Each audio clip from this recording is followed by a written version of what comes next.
शीतला माता की पूजा का पर्व हर साल चैत्र महीने की कृष्ण पक्ष की अष्टमी तिथि पर मनाया जाता है। इस दिन शीतला माता की पूजा का विधान है।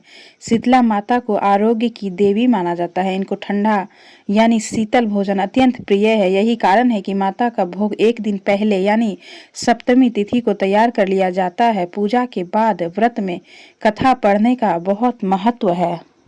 पौराणिक कथा के अनुसार एक बार पार्वती स्वरूपा देवी शीतला माता की पृथ्वी पर भ्रमण करने की इच्छा हुई। उन्होंने विचार किया कि इस चराचर जगत में उनकी पूजा कौन कौन करता है, उन्हें कौन मानता है। शीतला माता बुढ़िया का रूप धारण कर धरती पर राजस्थान के डुंगरी गांव पहुंची और देखा कि आसपास उनका कोई मंदिर नहीं है और ना ही कोई उनकी पूजा करता था।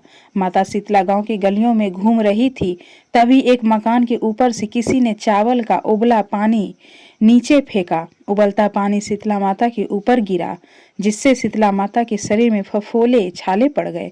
शीतला माता के पूरे शरीर में ताप होने लगा। शीतला माता चिल्लाने लगी, अरे मैं जल गई, मेरा शरीर तप रहा है, जल रहा है, कोई मेरी मदद करो।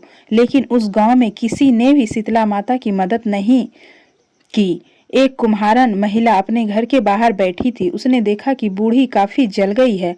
महिला ने बूढ़ी माई पर खूब ठंडा पानी डाला। बोली, हे माँ, मेरे घर में रात की बनी हुई रबड़ी रखी है, थोड़ा दही भी है, तू दही रबड़ी खा ले। बूढ़ी माई ने ठंडी ठंडी आटे की रबड़ी और दही खाया तो शरीर को ठंडक मिली। महिला की नजर उस बूढ़ी माई के सिर के पीछे पड़ी तो कुम्हारन ने देखा कि एक आंख बाल के अंदर छुपी है। यह देखकर वो कुम्हारन डर के मारे घबरा कर भागने लगी।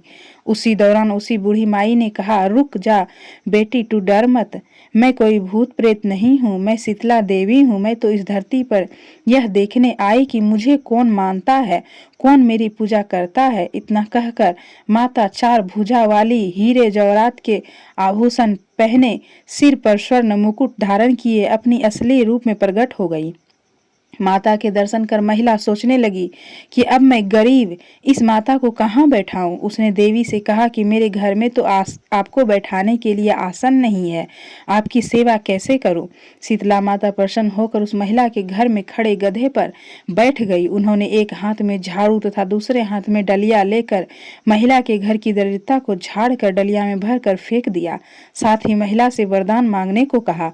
महिला ने हाथ जोड़कर कहा, माता, मेरी इच्छा है कि आप अब इसी डुंगरी गांव में स्थापित होकर रहो।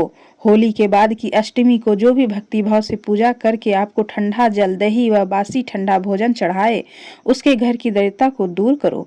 शीतला माता ने महिला को सभी वरदान दे दिए और आशीर्वाद दिया कि इस धरती पर उनकी पूजा का अधिकार सिर्फ कुम्हार जाति का ही होगा।